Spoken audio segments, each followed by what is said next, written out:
Hi everyone, this is Dr. Cole Handy Jones here with your handy physical therapy tip of the day. I'm excited today to share with you core stabilization exercises, 5 of them, okay? Before I get into that though, don't forget to hit the subscribe button, hit the like button, and put a comment down below and I'll get back to you as soon as I can.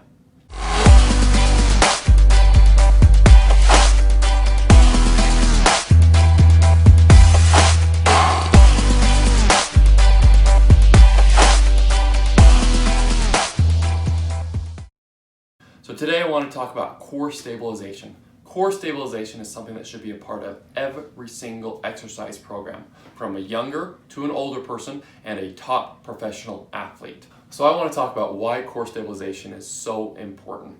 The spine itself is just bones stacked on top of each other with discs in between those bones. I often compare it to patients to like Jenga. If you've ever played Jenga, you know it's a game where you stack blocks on top of each other and those blocks get pretty wobbly pretty quick. Well, our spine is similar, but the good thing to our spine is that we've been given lots of things to reinforce and strengthen it, from ligaments to tendons to muscles. If we can control our spine well, it will lead to less pain, more function, and the ability to do things that you love to do. So our core is made of a few different things. We have a front core, we have a back core, and we actually have a bottom to our core. So the front core mainly is a muscle called the transversus abdominis. Now the transversus abdominis runs lengthwise, kind of like a thick leather belt that goes across our abdomen. I often compare it to, have you ever seen a big weightlifter who's maybe squatting or deadlifting or something like that? That belt that they wear is essentially taking place of the transversus abdominis. So it's pretty important to have that strong to help control our spine. The next muscles that play a big role in core stabilization are called our multifidus. Now the multifidus run all the way from our tailbone up to the top of our head. So they go along the whole spine. They're smaller muscles that run lengthwise from the spine to other attachments in the spine to reinforce itself. And then of course we have pelvic floor muscles that sit on the bottom of our core. I'm not going to talk much about the pelvic floor today. I'll do it in a future video for you to look into and think more about, but it does play a big role in core stabilization. When we talk core stabilization, it's not about true hypertrophy or growth to the muscles. It's not like maybe when I work out my bicep in the gym and I'm trying to get my bicep as big as it can be. It's more about getting the core muscles to work better, more efficiently, more coordinated. They'll turn on and turn off when they're supposed to. When you're reaching down to pick up that heavy box, they naturally turn on and engage to strengthen the spine. When I reach up overhead to grab something, they control the way that they should. So it's more about that coordination, pattern. We can breathe with those core muscles still on and things of that nature. So what we're going to do now is 5 exercises. I want you to try each one of these. Put a comment down below and let me know how they go.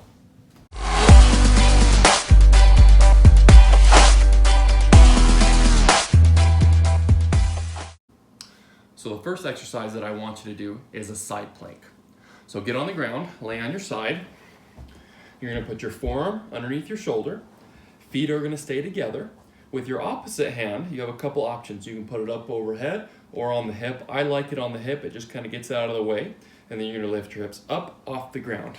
I tell people that I want them to be straight in a line this way, but also in a line this way. Okay? When you're doing this exercise, what I want you to picture doing is pushing down through your feet and lifting with your hip right here, okay? Core should stay really stable and tight and not move. I want you to hold this for 30 seconds to start. If you're having too hard of a time up on your feet, you can just bend your knees and do the exact same thing with your knees down and come up like this. Same thing, being in a line here and being in a line here. It's more than appropriate to start on your knees if you can't do it on your feet to begin with. The next exercise that I want you to do is a front plank. Let me show you how to do this one. So you're going to be down on your front, okay? I want your forearms roughly shoulder width apart, okay?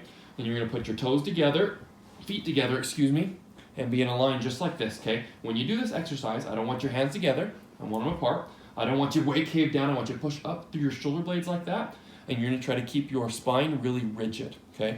I don't want your butt down. I don't want high. Try to keep it in a line, okay? Hold this for 30 seconds to start. If that's too tough, you can come down and do the same thing on your knees, okay? And when you also do this, try to tuck your chin in a little bit and keep your whole spine in a line. The next exercise that I want to show you is called a bird dog. The bird dog is one of my favorite exercises for the entire spine. I've actually done another video on it. We'll put a tag for it right up here in the corner of the screen. Click on that and you can go watch the whole video about this, but I'll briefly explain how to do this exercise, okay? I want you down on all fours. You're gonna have your wrists underneath your shoulders and your knees underneath your hips, okay? Same thing as the plank. I want you to push up for your shoulder blades. So you round out the upper back a little bit, tuck your chin in. The goal with this one is to keep your entire spine in a line, keep it straight and stiff as a board, okay? While keeping it straight and stiff as a board, I'm gonna take opposite arm, opposite leg, and reach them out, and then come back. And the other side goes out, and back. And I'm just gonna alternate back and forth while I do this, okay? Trying to keep my whole spine stiff and rigid. The things that I do not want you to do, which I see all the time, is when you reach your leg out, I don't want that one to drop down, the back to drop down, nor drop up quite a bit, trying to compensate for it, okay? Stay real rigid and we just move. Once again, all these core stabilization exercises that we're doing for back pain is about keeping the spine rigid while moving around it. Go ahead and click on the link in the upper corner right here to see that full video about the bird dog. This next exercise is called a Palloff press. So all you need for this one is a rubber band of some kind. So I've got a band right here. I've stuck it in my door. This is a simple band that I bought off Amazon for really cheap, so you can find a lot of different options, okay? You're gonna take this band and you're gonna pull it. I usually say the hand towards the side of the band, I want on the inside, the other one's gonna reach across.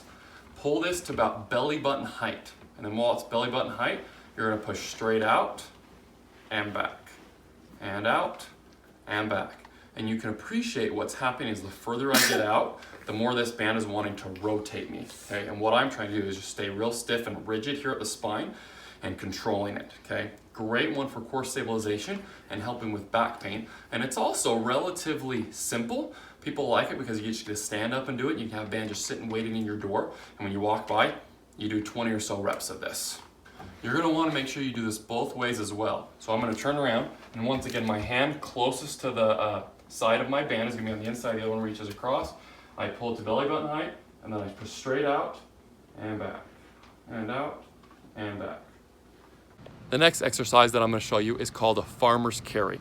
For this exercise, all you need is a heavy object. So I actually have a 25-pound kettlebell that I'm gonna use. If you don't have a kettlebell, all you gotta do is take an empty gallon of milk, fill it with water, that's 8 pounds. You can even just use a bucket, fill that with water, and you can have more water for heavier weight, less water for less weight, but just get creative and see what you have around the house, okay?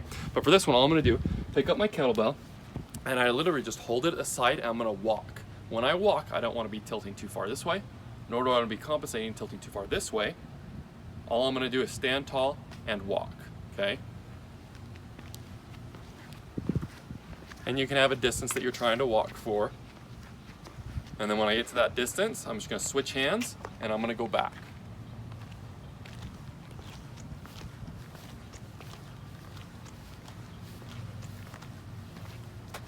But you can understand that as I'm walking, this weight is wanting to pull me this way, and my abdominal, my back, my opposite hip muscles are all having to fight to pull me here. It is teaching me to keep my spine rigid while moving and walking and in daily life.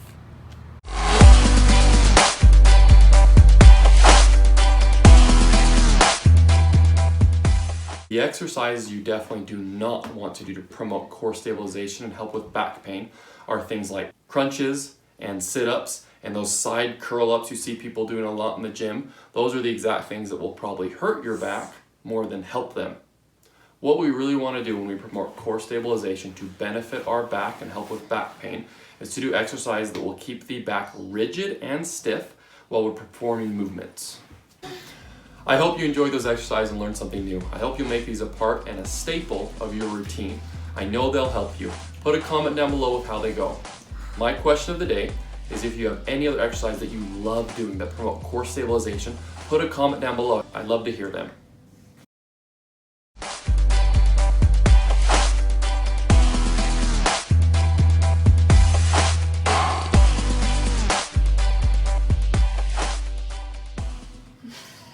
Okay, go again. You go ahead.